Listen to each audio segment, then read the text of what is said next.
بات اور بڑی ضروری ہے اور میرا دل کرتا ہے یہ تقریر روز کی جائے۔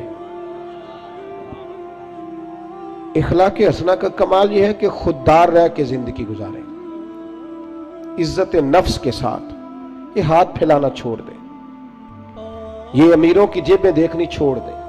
آپ یقین کریں کبھی بڑی بڑی تکلیف ہوتی ہے۔ ایک اجتماع میں، ایک پروگرام میں گیا تو وہاں قاری صاحب نے ایک سابقہ MP صاحب کو بلایا ہوا تھا، تو کھانے کی میز پہ بیٹھے تو وہ علماء کو نصیحتیں کر رہے تھے،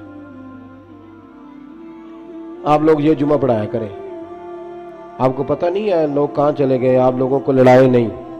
تو میں اس لیے خاموش رہا کہ اب انہوں نے فنڈ بھی دیا ہوگا، علماء بیچاروں کی مجبوری ہوتی ہے، جیب سے کہاں خرچ ہو سکتا ہے، اتنے پیسے نہیں ہوتے، تو کسی جگہ سے اب وہ نصیحتیں کرنے لگ گیا، آپ لوگ ان کو جمع کریں۔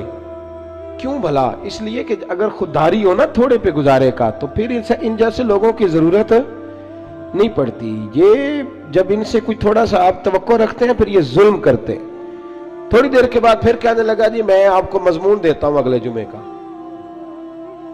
آپ نے اگلے جمعے یہ تقریر کرنی ہے، تو پھر میری بھی کئی دفعہ مجبوری ہے، کچھ رگیں ایسی ہیں جو نہیں سانس لینے دیتی، وہ رضا کے نیزے کی مار ہے کہ عدو کے سینے میں غار ہے، پھر کسے چارہ جو ہی کا وار ہے کہ یہ وار وار سے پار ہے۔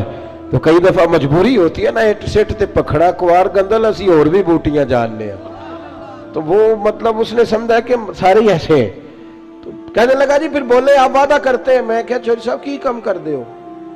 کہندہ پانڈے بنانے، میں کیوں ہی بنایا کرو تیان نال، یہ علماء کے معاملات میں مداخلت بند کر دیں، آپ کو کیا پتا کیا موضوع بیان کرنا ہے، آپ علماء کو مشورہ دیں گے جائے کام کریں اپنا۔ کبھی کسی نے اٹھ کے پائلٹ کو مشورہ دیا ہے کہ جہاز صحیح چلا، اس کے پاس ٹریننگ ہے، وہ مرضی کرے گا، جس طرح کا اس کا دل کرے گا وہ چلائے گا۔ کبھی کسی نے بس کے ڈرائیور کو اٹھ کے مشورہ دیا ہے کہ یہ والا گیئر لگا، گاڑی یہ گیئر مانگ رہی ہے۔ آپ خدا کا خوف کریں، یہ 8 سال مدرسے میں پڑھا ہے، اس کو پتہ ہے اس نے کیسے کر کے دین چلانا ہے۔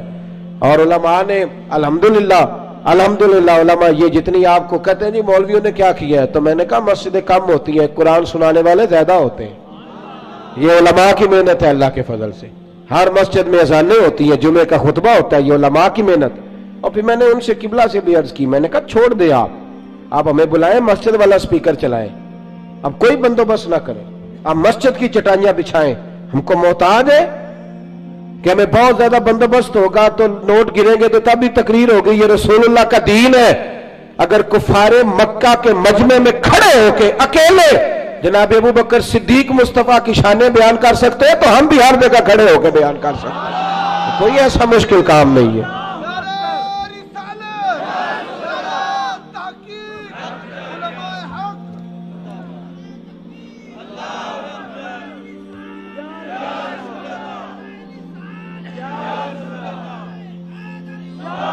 تھوڑی نا خودداری، عزت نفس، یہ غریبوں کو مشورہ دے رہا ہوں، چھوڑ دیں آپ چودھریوں کی گاڑیوں کے پیچھے بھاگنا، کچھ بھی نہیں ہوتا، آپ چھوڑ دیں ان کی پرواہ کرنی، آپ ایک ایک بچے کو خود خرچ اٹھائیں، آپ خود دیکھیں ہم نے کیسے ان کو لے کر کے آگے جانا، خودداری سے جیئیں، عزت نفس۔ ایک بات مجھے بتاؤ، جس نے حرام کا مال کمایا ہے اور روزانہ چھوٹے گوشت سے روٹی کھاتا ہے وہ زیادہ اچھا ہے یا جو حلال کھاتا ہے پر اچار سے کھاتا ہے وہ زیادہ اچھا ہے؟ آپ عجیب بات کرتے ہیں میاں۔ میرے ابا جی سے ایک دفعہ میں نے پوچھا ابا جی آپ کو پسند کیا ہے؟ کہنے لگے جو پتر بھوک لگی ہوئے تو ہر شے پسند ہوندی ہے، تے نہ لگی ہوئے تو نخرے ہی ہوندے نے، اور دوپہر کو بھوک لگی ہو تو اچار بڑا چسکا دیتا ہے، کبھی کھا کے دیکھیں، شرط یہ ہے کہ بھوک لگی ہو، چٹنی کی جو لذت ہوتی ہے وہ اور ہوتی کوئی نہیں۔ آپ مہربانی کریں، گڑ سے بھی روٹی گزر جاتی ہے، میں نے الحمدللہ خود پیاز سے کھانا کھایا۔ میں دوپہر کو گھر آیا اسکول سے تو اماں جی سے پوچھا اماں جی روٹی ہے؟ کہنے پتر کوئی نہیں، تو میں نے کہا میں نے کھانا کھانا ہے، تو اماں کہنے لگی بیٹے 2 ہی حل ہے، یا تو میں کسی سے قرض لوں اور تمہارے لیے 2 ٹائم سالن پکایا کروں، اور یا پھر تم سیانے ہو جاؤ۔ تو میں نے کہا جی نہیں آپ قرض نہیں لیں، آپ بتائیں کیا کرنا ہے؟ تو کہنے لگی تمہارا ابا کھا کے گیا ابھی پیاز کے ساتھ روٹی، گزر جائے گی؟ میں نے کہا آپ لائیں انشاءاللہ گزرے گی، کیوں نہیں گزرے گی، حلق سے گزرے گی، کیا اس میں حرج ہے؟ آپ اپنی مٹی پہ چلنے کا طریقہ سیکھیں، کسی کے سنگ مرمر پہ چلو گے تو پھسل جاؤ گے۔ آپ چھوٹی مسجد میں گزارا کریں، آپ خودداری سے جیئیں، عزت نفس حسن ہے زندگی کا، یہ اخلاق ہے میرے رسول پاک کا. پڑھو ترمذی شریف. حضرت صوبان بن مالک کو سامنے بٹھا کے نبی پاک نے فرمایا سجنا تجھ پہ پیار بڑا آ رہا ہے, حضور حکم کرے. فرمایا حکم یہ ہے کہ ایک وعدہ تو میرے ساتھ کر, ایک میں تیرے ساتھ کرتا ہوں. یا رسول اللہ حکم کرے. تو نبی پاک نے فرمایا تو وعدہ کر کسی دنیا دار کے آگے ہاتھ نہیں پھیلائے گا, اور میں وعدہ کرتا ہوں رب تجھے بغیر حساب جنت عطا فرمائے گا. چھوڑ دنیا داروں سے مانگنا ہے تو رب سے مانگ, رب کے رسول سے مانگ. آپ یہ کیا بات کرتے ہیں بھائی؟ وہ ایک شاعر تھا نا, کبھی گزر رہا تھا پاس سے, تو یہ شاعر ناراض نہ ہو جائے, میرا بڑا اچھا شعری ذوق ہے. شاعر ناراض, کئی دفعہ شاعروں کی جو پوزیشن ہوتی ہے وہ قابل رحم ہوتی, وہ چادر سی اوڑھ لیتے ہیں بیچارے, اور سردیوں کی راتوں میں بھی چوکوں پہ بیٹھے رہتے ہیں. تو ایسا ہی کوئی شاعر بیٹھا تھا, تو ایک سیٹ گزرا تو اس نے 5 روپے نا پھینک دیے. وہ شاعر نے بلایا, اس نے کہا یہ کیا ہے؟ کہنے لگا جی وہ مسئلہ یہ ہے کہ آپ کی حالت بڑی عجیب تھی, تو میں نے کہا چلو خرچہ چل جائے گا. تو اس نے کہا اٹھا اپنے پیسے, میرا تو عشق میں یہ حال ہے, ورنہ میں کوئی سیٹھوں کا محتاج تو نہیں نا. اس نے ایک شعر کہا تھا, مجھے زندگی بھر رہ گیا, کبھی کبھی جب اپنی موج میں ہوتا ہوں تو اکیلا بھی پڑھتا رہتا ہوں. وہ شاعر اس سیٹ سے کہنے لگا یہ آرزو کرم اور میں آپ سے کروں, یہ آرزو کرم اور میں آپ سے کروں, یہ بھیک اس کو دیجئے جس کا خدا نہ ہو, یہ بھیک اس کو دیجئے جس کا خدا نہ ہو. ہارون رشید بیٹھے گزر رہے تھے تو حضرت بہلول دانا بیٹھے تھے, تو بہلول دانا زمین پہ بیٹھے, ہارون رشید ہاتھی کی سواری کر رہا تھا, لشکر تھا دائیں بائیں آنا جانا. بہلول دانا زمین پہ بیٹھے تھے, مٹی کے ساتھ کھیل رہے تھے. ہارون رشید آیا, السلام علیکم بابا جی کیسے ہو؟ فرمایا بڑا شکر ہے اللہ کا. یہ شکر ہوتا ہے مزیدار قسم کا. میں نا مدرسے میں لگے ہوئے تھے مستری, تو ایک طالب علم بڑا پریشان رہتا تھا کہ روٹی جو ہے نا وہ اس طرح کی پکنی چاہیے. تو میں نے اس کو بلایا کھڑکی سے, میں نے کہا ادھر آ تجھے ایک منظر دکھاؤں. وہ مزدور نا دوپہر کو روٹی لاتا ہے, ساتھ دیہڑی لگا ہوتا ہے نا جو, تو میں نے کہا وہ دیکھ مزدور کھانا کھانے لگا ہے. وہ اچار 2 روٹیوں کے بیچ رکھ کے لایا ہے, اور پھر ٹوٹیوں پہ بیٹھ کے اس نے ہاتھ دھوئے, پھر پانی کا گلاس بھرا, پھر اس نے جب روٹی کھولی نا تو وہ پونے کو بھی سارا اچار لگا ہوا تھا, اور پھر اس نے کئی دفعہ بسم اللہ پڑھی. اور پھر جب وہ روٹی کھا رہا تھا, روٹی کھا کے پھر اس نے پونا لپیٹا, اور اس کی آنکھوں میں ریت تھی, پر جب وہ شکر ادا کر رہا تھا نا, اور ہاتھ باندھ کے آسمان کی طرف دیکھ رہا تھا, تلفظ تو اتنا اچھا نہیں تھا اس کا, پر اس کی باڈی لینگویج کہہ رہی تھی جو بیان کر رہا ہے نا وہ روحوں سے بیان کر رہا ہے, وہ اندر سے آواز آ رہی ہے اندر سے. یہ 300 روپیہ شام کو مزدور کو دیہڑی ملتی ہے, تو وہ 3 دفعہ ہاتھ صاف کرتا ہے, پھر بسم اللہ شریف کہہ کے پکڑتا ہے. تو جو خطیب صاحب کہتے ہیں کہ وہ 35,000 اکاؤنٹ میں کرا دینا, انہوں نے تو کبھی بسم اللہ نہیں پڑھی. یہ جب آپ ایسے نوٹ پھینکتے ہو تو کبھی نعت خواہ کو دیکھا بسم اللہ پڑھتے ہوئے؟ سوال ہی نہیں پیدا ہوتا. اس کو تو پتہ ہے کہ اب کون سا شعر ہے جو بار بار پڑھوں گا تو اس پہ نوٹ آئیں گے, اس کو تو پتہ ہے. اور ساتھ یہ بھی کہہ رہا ہے کہ میں نبی پاک کے طرف سے آتا ہے تو کھاتا ہوں. تو یہ کیوں کہہ رہا تھا پہلے 25,000 بھیجو تو پھر آؤں گا؟ اس کی کیا ضرورت تھی؟ اگر تو حضور کے نام پہ کھاتا ہے نا تو پھر سیٹھوں سے سوال کرنے کی ضرورت ہی نہیں.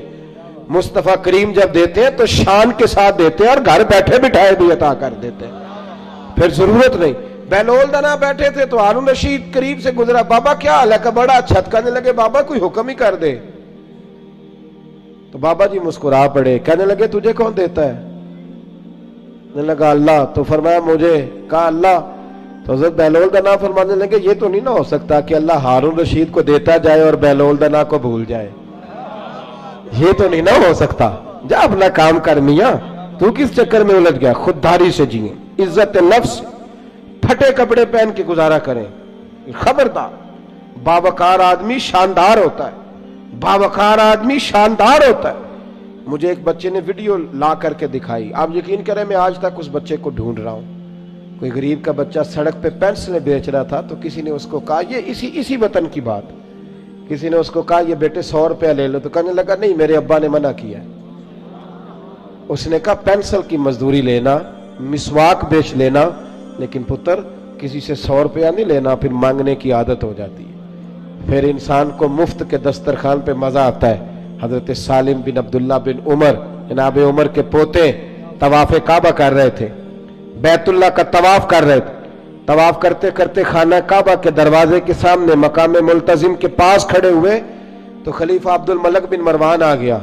السلام علیکم کے بعد کہنے لگا حضور میں گورنر ہوں مکے کا, کوئی حکم ہو تو بتائیے گا. طواف مکمل ہوا ہے, خانہ کعبہ کے گیٹ کے کوئی حکم؟ تو حضرت سالم بن عبداللہ فرمانے لگے یار تجھے کس پاگل نے گورنر بنا دیا ہے, کس بیوقوف نے تجھے یہ عہدہ دیا ہے؟ کہتے مجھے بھی کوئی مرد پہلی دفعہ ملا تھا, میرے پیروں تک پسینہ آ گیا, میں خدمت پوچھنے آیا تو انہوں نے کلاس لگا دی, کس بیوقوف نے تجھے گورنر بنایا ہے؟ میں نے کہا حضور کیا ہوا؟ کہنے لگے تو عجیب آدمی, اللہ کے گھر میں آ کے بیت اللہ کے سامنے کھڑے ہو کے رب کریم کے گھر کے دروازے کے پاس آ کے بھی میں دنیا داروں سے مانگوں گا, یہاں آ کے بھی میں نوابوں سے سوال کروں گا, چل دوڑ جا. وہ کہتا ہے میں کانپنے لگ گیا کہ یہ کس مرد سے ملاقات ہو گئی ہے. یہاں تو آپ کو پتہ ہے نا, اللہ خیر کرے, مسلح کے نیچے جو مرضی رکھ دو, کوئی حال ہی نہیں الا ماشاءاللہ. کہتے ہیں کہ کدھر سے آ گیا تو, چل دوڑ. فرماتے ہیں کہ میں نا بڑا پریشان ہوا. وہ خلیفہ کہتے ہیں میں وہاں سے فارغ ہو کے تو باہر نکل گیا, مسجد الحرام سے باہر, جیسے آج لوگ باب عبدالعزیز سے باب فہد سے باہر نکلتے. کہتے ہیں باہر آ گیا, وہاں کھڑا ہوا تو حضرت وہاں آئے. میں نے کہا حضور اب تو بیت اللہ سامنے نہیں, ابھی کوئی حکم کر دیں. تو مسکرا پڑے, کہنے لگے تجھے بڑا شوق ہے تو بتا تجھ سے دین مانگوں کہ دنیا مانگوں؟ میں نے کہا حضور دین تو آپ کے پاس ہے, میرے پاس تو دنیا ہی ہے. تو ہنسنے لگے, فرمانے لگے دنیا تو میں نے اس سے کبھی نہیں مانگی جس نے دنیا بنائی ہے, میں تو اس سے بھی اس کے محبوب کے دروازے کی غلامی مانگتا ہوں. میں تو کبھی اس سے دولت نہیں مانگنے گیا تو تجھ سے مانگوں گا؟ خودداری, خودداری, عزت نفس. میرے غریب کا مسئلہ یہ ہے کہ میرا امیر کہتا ہے کہ یہ ریٹ لے لے گا, ووٹ دے دے گا, گلی بنوا لے گا, ووٹ لے لے گا. نہ ایسا کرو, خودداری سے جینا سیکھو.